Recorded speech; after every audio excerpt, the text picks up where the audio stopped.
You know, the other day I tweeted, this series can go to game 6 quick, given that Boston Celtics won game 4. And I say that because I don't see the Boston Celtics losing in game 5, which they didn't. And now game 6 puts all the pressure back on the Miami Heat, which means game 6 is anybody's game. Let's break down the game a little bit before I go to Twitter and IG. I asked them a question about their adjustments, and they gave me some pretty good answers. The game right here is pretty much lost with a turnover. 16-9 turnover battle, man. You know, a good NBA team, a team in general tries to keep their turnovers below 10. If you keep the turnovers below 10, you have a good chance of winning. And the Miami Heat had a lot of early turnovers that cost them a lot of transition points for the Boston Celtics. Jimmy Butler, I don't know what's going on. Maybe he's a little fatigued. You know, he's been playing a lot of minutes this whole playoffs. Maybe we're getting the NBA bubble back where, you know, he put his head down, you know what I'm saying? Nigga doing everything. But taking 10 total shots isn't going to do it, man. 14 points, 5 assists, 5 rebounds is a solid stat line for a role player, Jimmy, but you're a superstar, man. You know, you got to give your team more. Not saying he wasn't trying his best. I just feel like he wasn't as aggressive as people were saying, but he was getting his teammates involved. They just weren't making shots at the end of the day. Caleb Martin played solid once again. Bam Adebayo came alive a little bit, 16-8. Duncan Robinson played solid. Damn, they gave you 20. Kyle Lowry, I don't know what happened. 5 points. More turnovers than he had assists and rebounds. Come on. Kevin Love, he starts for them, but I think he's unplayable in this series. To be blatantly honest, when he's on the floor, you have to send a double to whoever he's guarding. That kind of puts your team at a disadvantage because then you automatically go into a scramble mode, which isn't going to be good for your team. Boston Celtics, man. 4 players over 20 points. Jaylen Brown,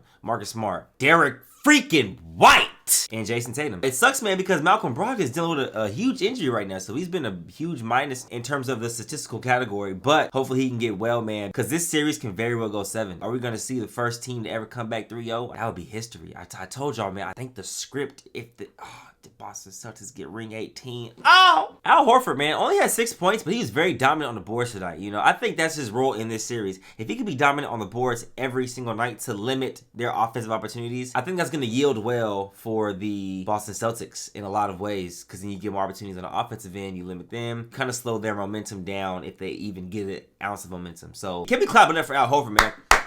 What he did in Game 7 to Joel Embiid, to what he's doing right now to Bam Adebayo, although Bam Adebayo is 16-8, but Bam Adebayo is forced to post up and go one-on-one against Al Horford, which isn't the Miami Heat's best interest because it's a lot of stalling and ball watching. I feel like you got to get Bam Adebayo integrated better off the pick and roll going downhill. That's going to spread the wealth a little bit, but if you put him in an ISO situation in the post, the Celtics will live with that. They'll let Bam try to go for 30. You know, it'll stall everybody out. But all in all, Game 5 went exactly how I thought it would. I knew Boston Celtics would win this game. I didn't know it was going to be a blowout. I did know Jimmy wasn't going to be Jimmy, but we can't expect that every game. But I do expect Game 6 Jimmy Butler to go absolutely insane, though. Guarantee that. So I asked Twitter and Instagram, what adjustments would you make for the Boston Celtics or the Miami Heat? And this is what you guys said. For Miami to actually show up with intensity or show up at all. I agree. I feel like today's game, they didn't show up with intensity at all from the start. As soon as Boston Celtics went up 15-5 in that first quarter, it was pretty much ugly. I already knew Boston Celtics' backs against the wall, so you're going to get their best shot every night as Miami Heat. If I'm Miami Heat, I don't want this game to go 7. I'm going to put my best foot forward, so I hope we get Gabe Vincent back, because Gabe is a huge hole for this team defensively and offensively. If you can get Gabe back for Game 6, I like your guys' chances. As a Celtics fan,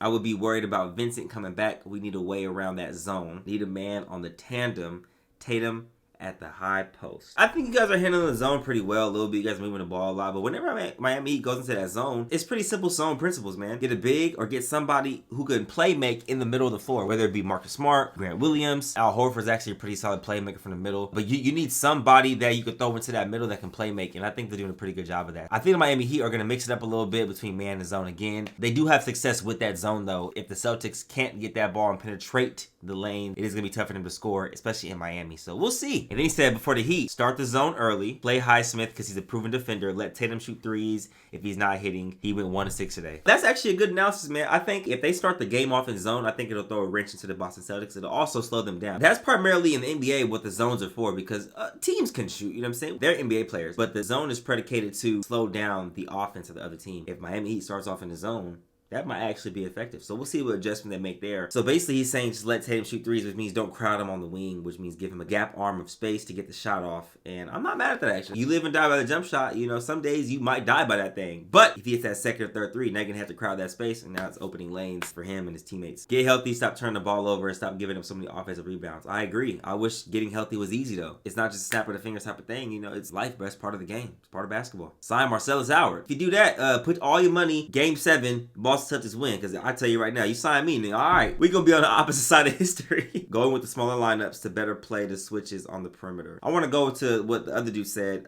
He talked about playing Highsmith. I think Highsmith could be a small ball 3, a small ball 4. He actually plays solid defense, and he can knock shots down, and he's pretty athletic on the wing. So I think that's a good idea. Going small, maybe taking Kevin Love out of that starting lineup primarily, and bringing Kevin Love off the bench. I don't think K-Love can start this series, especially in the past 2 games. I'm saying the past 2 games, y'all. Maybe third, game 3 he might be on one. But I think you either start Highsmith if Gabe isn't playing, but then you need something off the bench, so you got to bring Caleb off the bench. I don't know. That's a tough situation. I don't know. But I like the small lineup, though. Not really, because Boston not shooting 40% from 3 straight games. Well, Boston Celtics shot 40% from 3. Miami Heat shot 39% from 3. Miami Heat shot 51% from the field, and Boston shot 50% from the field. Really, the game was the turnovers. It was the turnovers, untimely fouls. Let's see what the foul count was. 16 Miami Heat fouls to 9 Boston Celtics fouls. So you guys fouled 7 more times, which gives them pretty much 7 more opportunities to get more points. So that's pretty much the game right there. You guys shot the ball pretty well. It's just taking care of the ball. Shooting 40% from 3. Boston Celtics might do it again. Who knows? Making Lowry use that dump truck to distract, and Jimmy scoring 60.